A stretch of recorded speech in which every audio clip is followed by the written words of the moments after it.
এখন আছে আমি সীতাকুণ্ডের চন্দ্রনাথ পাহাড়ে অ্যান্ড এই ভিডিওতে আমি আপনাদের দেখাবো এই পাহাড়ে নানান প্রতিকূলতার মধ্য দিয়ে আমার 4 ঘন্টা ট্রেকিং করার অভিজ্ঞতা।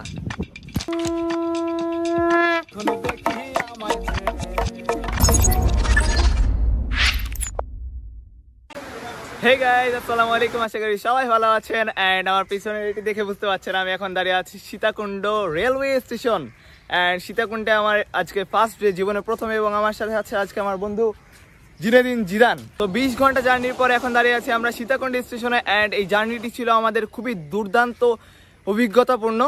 তো এখন কিন্তু আমার চারপাশে বৃষ্টি হচ্ছে এবং বৃষ্টির মধ্যেই আমরা ভিজতে ভিজতে যাচ্ছি, কারণ কক্সবাজার এবং এই সমুদ্র উপকূলীয়বর্তী এলাকায় এখন ঘূর্ণিঝড়ের একটি আভাস রয়েছে এবং নিম্নচাপ হিসেবে সেটি আমাদের এই এলাকাগুলোই বয়ে আসছে, রেমাল ঘূর্ণিঝড়, এবং এই ঘূর্ণিঝড়ের মধ্যে দিয়ে আমরা চলে এসেছি এই ভ্রমণে।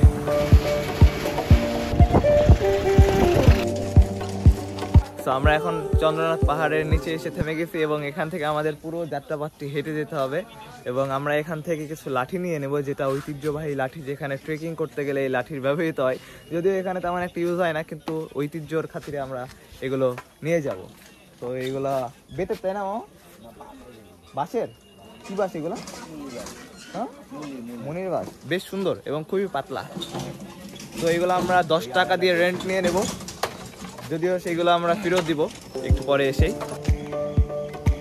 সো আমরা ট্রেকিং এর শুরুতে এখানে আমরা 2টা পথ পেয়ে যাব, একটা সিঁড়ির এবং একটা মাটির রাস্তা। সো আমরা যাব মাটির রাস্তা দিয়ে এবং ট্রেকিং শেষ করব নামবো সিঁড়ি দিয়ে, এবং এখানে একটা সুন্দর পোর্টের গেট রয়েছে।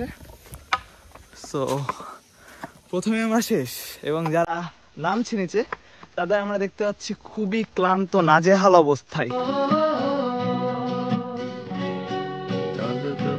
পাহাড় জুম ঘরে পূর্ণিমা রাত বর্ষা জুড়ে জীবন জোয়ার আসর বসাবো। পাহাড়ের সব প্রান্তে দেখতে পাচ্ছি হিন্দু ধর্মাবলম্বীদের তীর্থের এবং অনেক কিছুর জায়গা। সো আমরা কিছু দূর এসে আমরা এখানে একটা স্টল পেয়ে গেছি, যেখানে পাহাড়ি ফ্রুটসের সামগ্রী রয়েছে এবং এখানে আরো অন্যান্য সামগ্রী রয়েছে। এখানে চকলেটস রয়েছে, পাহাড়ি ফল মূল সবকিছু আমার পছন্দ। আপনারা আমার বান্দরবান ভিডিওতে দেখেছিলেন পাহাড়ি পেঁপেটা আমার খুব প্রিয়। ভাই, পেঁপে আছে নাকি তোমাদের এখানে? আছে? উপরে আছে? বাহ, তাইলে উপর থেকে আমি পেঁপেটা ট্রাই করবো। এখানকার পেঁপে কেমন? ভালো না? হ্যাঁ। সো একটু পরে আমি পেঁপেটা ট্রাই করবো। এবং ইতিমধ্যে রোদ বেরোয় গেল। আমরা যখন এসেছিলাম তখন দেখলাম খুব বৃষ্টি হচ্ছিল এবং আমার সামনেই পাহাড়টি আরো ফুটে উঠছে। এখানে 2টি মন্দির রয়েছে, একটা উঁচুতে এবং আরেকটি একটু নিচুতে। সো আমরা যেহেতু ট্রেকিং করতে এসেছি আজকে, সম্পূর্ণ করব, এবং আমরা উঁচুটিতে উঠেই আজকে ট্রেকিংটা সম্পূর্ণ করব। আমার রাইট সাইডের এটি হলো সবচেয়ে উঁচুটি এবং লেফট সাইডের এটি একটু নিচু।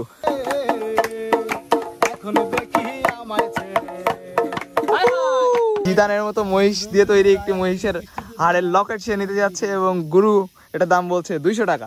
গুরু কত দিয়ে দিবেন বলেন?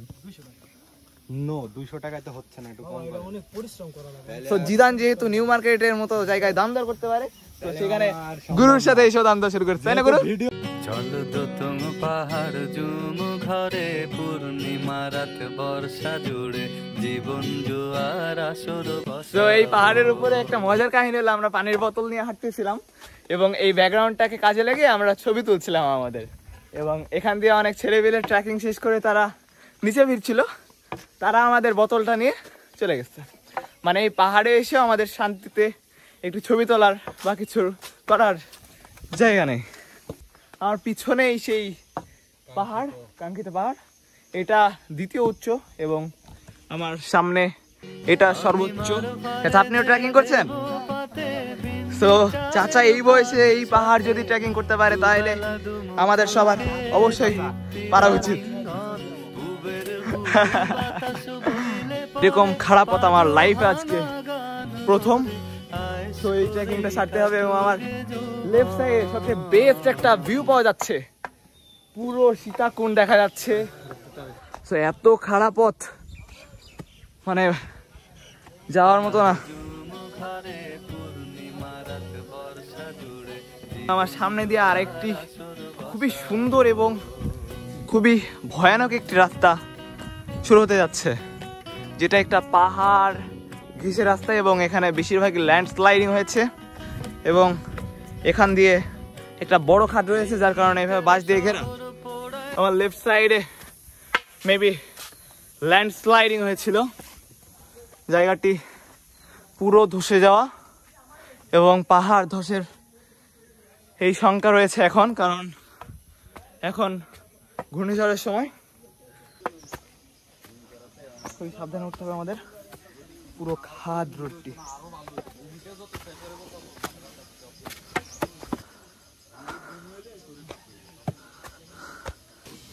ওয়াও ম্যান,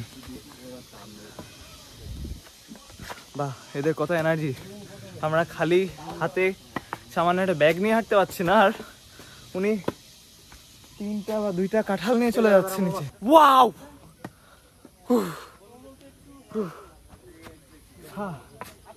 ম্যান, এন্ড আরো উপরে আছে এটা। এখানে এটা শেষ না, এখানে একটা ছাউনি রয়েছে যেখানে আমরা বসবো। আমার গোসল হয়ে গেছে পাহাড়ে, ঝর্ণা বাদে ঘামে গোসল হয়ে গেছে আমার। আমরা অনেকক্ষণ যাবত এই সৌন্দর্য উপভোগ করলাম এবং আমাদের পরের লক্ষ্য থাকবে ওই দূরের পাহাড়। সো আমরা এখন আমাদের যাত্রা আবারও শুরু করব।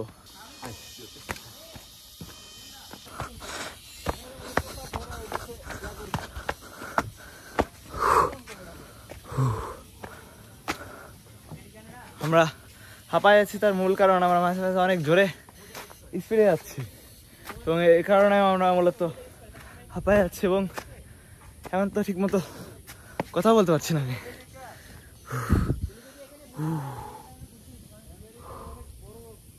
কি ভিউ, মাশাআল্লাহ।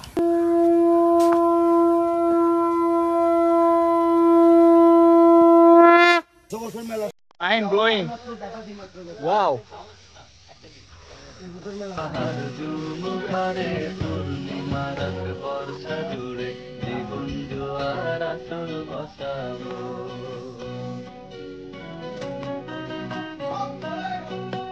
এখন আমরা চলে যাব এই উপরের জায়গাটায়। চলো চলো জিতান, তাড়াতাড়ি চলো। শহর পড়ায় খালি জোড়া কালি জীবন আমার ভাল লাগে না রে। এখনই পড়ে যেতে গেছিলাম এবং আমি যদি এইদিকে না পড়ে যদি এদিক পড়তাম তাইলে শেষ। এবং আর সামান্য এতটুকু গেলেই আমাদের আজকের স্বপ্ন পূরণ হয়ে যাবে ইনশাআল্লাহ। তো এই পথটা এত খাড়া, এত বিপজ্জনক, যে কেউ আসলে পড়ে যেতে পারে। মাশাআল্লাহ, এত সুন্দর ভিউ। আমি বান্দরবনের ভিউ দেখেছিলাম, কিন্তু যেহেতু সিটি ট্যুর দিয়েছিলাম, কোনো ট্রেকিং করেছিলাম না, সো ওই ট্যুরে আমি আসল সৌন্দর্যটা বুঝতে পারিনি, যে নিজের কষ্ট করে উঠে দেখার সৌন্দর্য।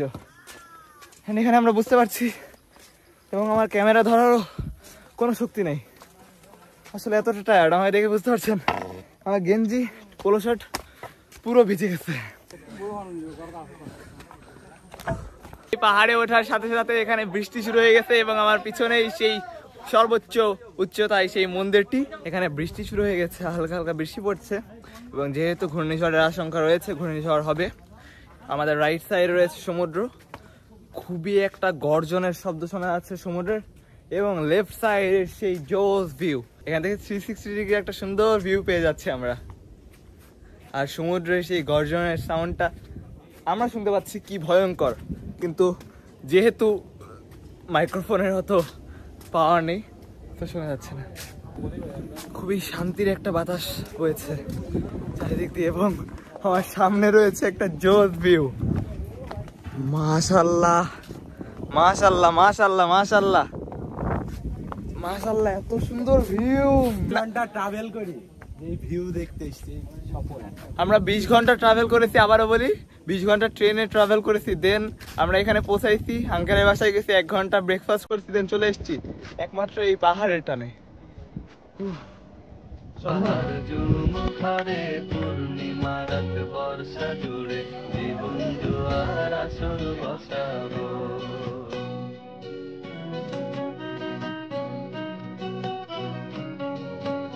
তো আমরা একটু আগাইলে দেখতে পাবো মন্দিরের ফ্রন্ট পার্টটা এবং তার ফ্রন্ট সাইডে রয়েছে সবচেয়ে বেস্ট ভিউটা, যেটা আমার বান্দরবনের মতো লাগছে। এবং এই জায়গাটা এত সুন্দর, পাহাড়ে জুম চাষ করা হচ্ছে এবং দূরে সীতাকুণ্ডের শহর দেখা যাচ্ছে। এবং এই যে ভিতরে রয়েছে এই সীতাকুণ্ডে চন্দ্রনাথ পাহাড়ের দ্বিতীয় হাইস্ট মন্দিরটি। অনেকে দ্বিতীয় জায়গা থেকে ঘুরে যায়, বলে চন্দ্রনাথ জয় করেছি, কিন্তু এই যে ফার্স্ট স্টেপটায় আসতে গিয়ে যে কষ্ট করতে হয় এটা অনেক কষ্টকর, কারণ এই জায়গার পুরোটাই হলো একটা পুরো খাড়া জায়গা। তো আজকের সীতাকুণ্ডের চন্দ্রনাথ পাহাড়ের ব্লগ এখানে শেষ করতে হচ্ছে আমাদের। ভিডিওটি ভালো লেগে থাকলে আমাকে সাপোর্ট দিবেন যেভাবে আপনাদের ইচ্ছা, লাইক কমেন্ট শেয়ার এবং সাবস্ক্রাইব বা ফলো করতে পারেন, তাতে আমি অনেক ইন্সপায়ার্ড হব। এরকম কন্টেন্ট আরও আপনারা পাবেন। অ্যান্ড আজকের ট্যুরে আমাকে অনেক হেল্প করেছে আমার ফ্রেন্ড জিদান। ওনা থাকলে আমার অনেক ক্লিপস আজকে পাওয়া হতো না, কারণ একা ট্যুর করি, তো সব ক্লিপস একা নেওয়া সম্ভব না। তো আজকের ভিডিওটা এই পর্যন্তই, এবং সীতাকুণ্ডের আরও অনেক জায়গায় দেখা হচ্ছে ইনশাআল্লাহ। আজকের ভিডিও পর্যন্তই, আসসালামু আলাইকুম।